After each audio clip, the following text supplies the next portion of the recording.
I'll be going through your past, present, challenge, and outcome. So we start with the recent past, and we have the Ace of Swords. So, with the Ace of Swords, this could have been a time for new beginnings in some way in your life, on many levels and several fronts.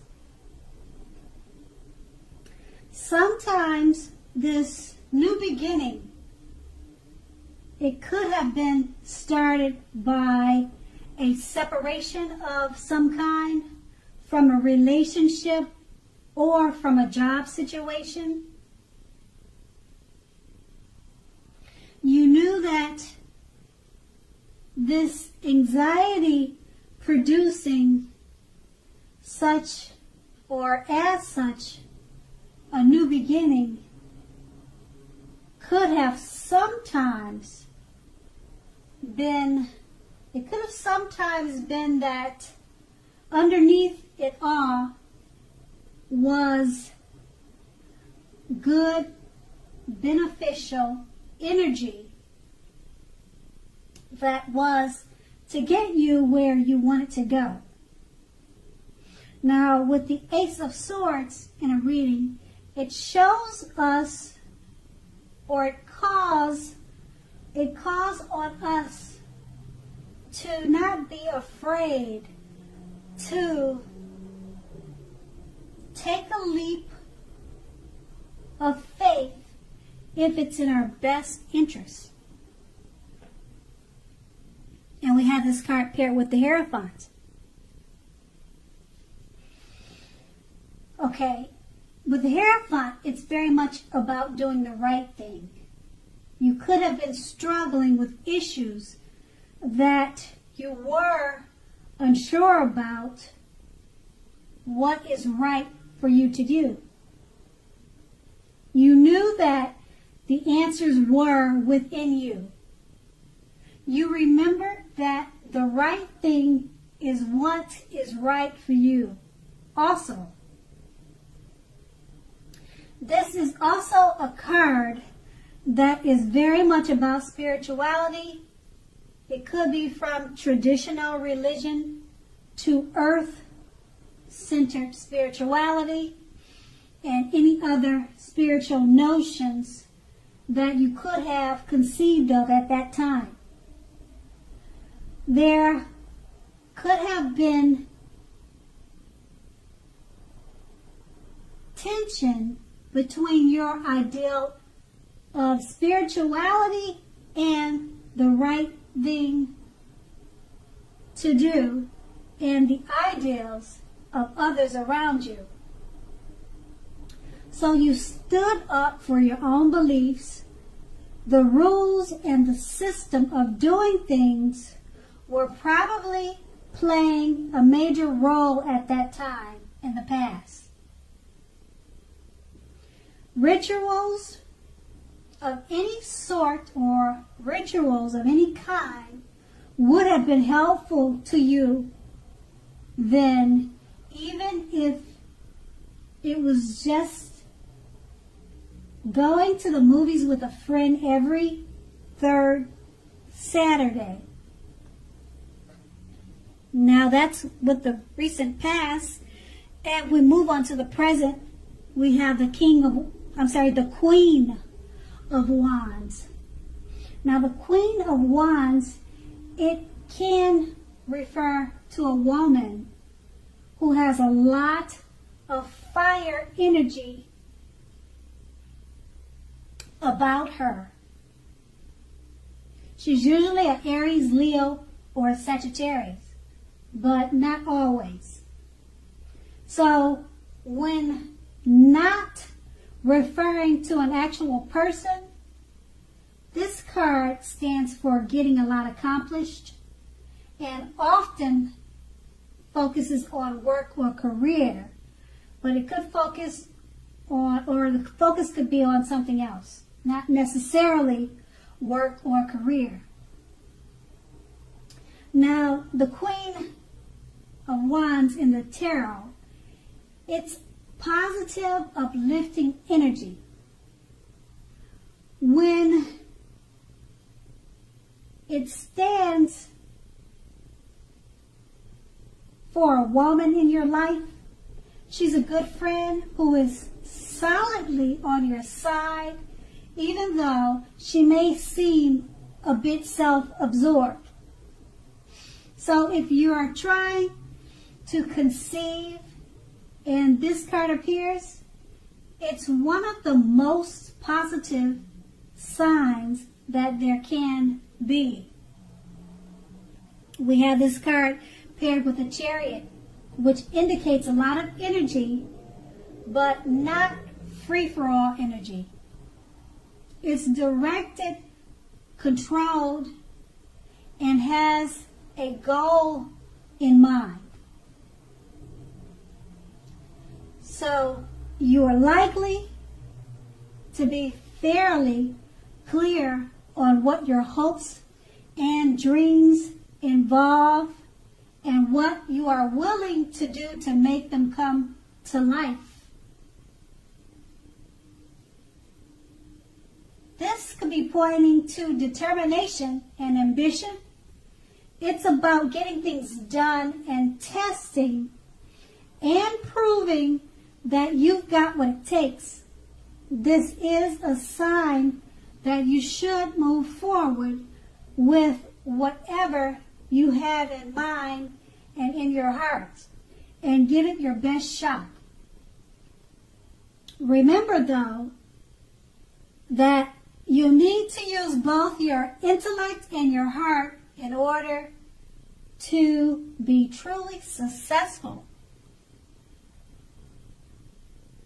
Okay, so with these two cards paired together, the Queen of Wands, it's about a female fiery energy that is in your life.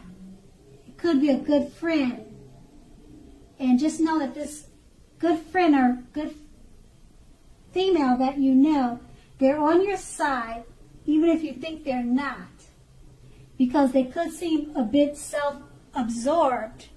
And because it's paired with the Chariot, you need to remember that you're going to need to use both intellect and your heart with this person in order to be truly successful with them or the matters or the situations in your life.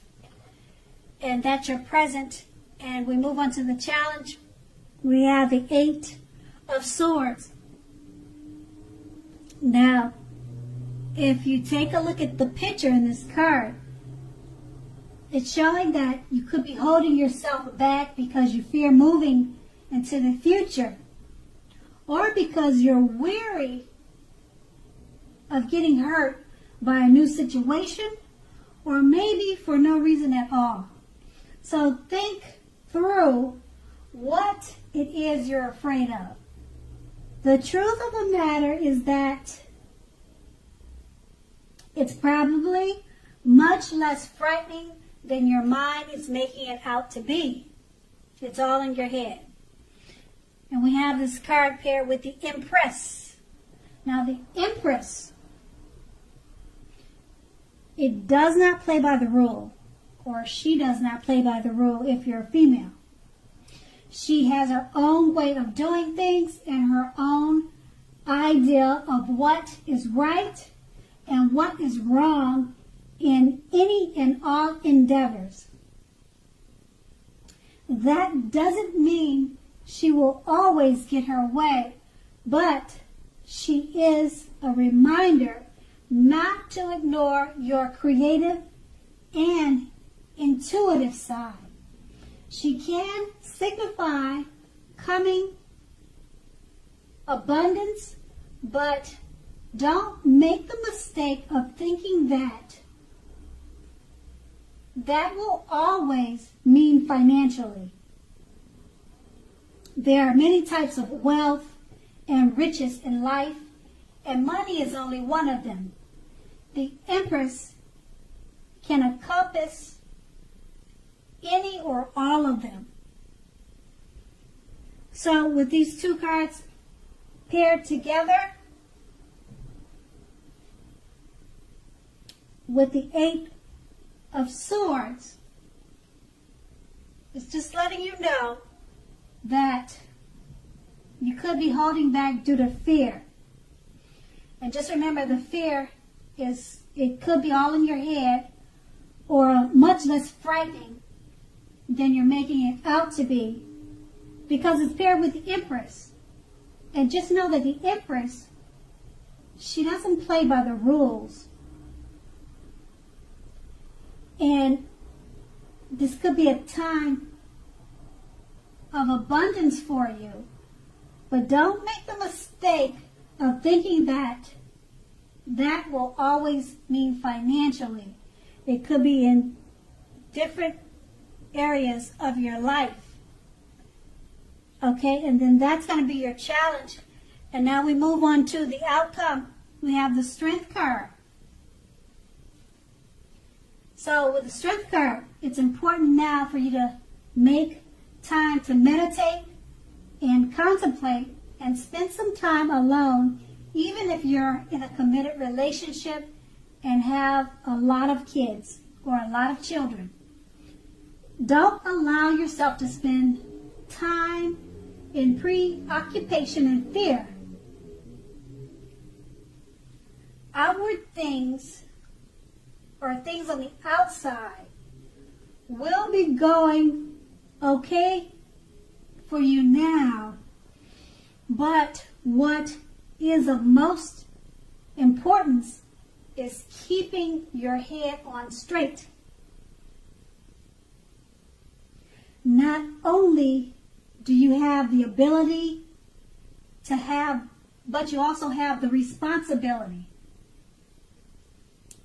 So conquer your fears, control your impulses, and never lose patience with yourself or what you're doing.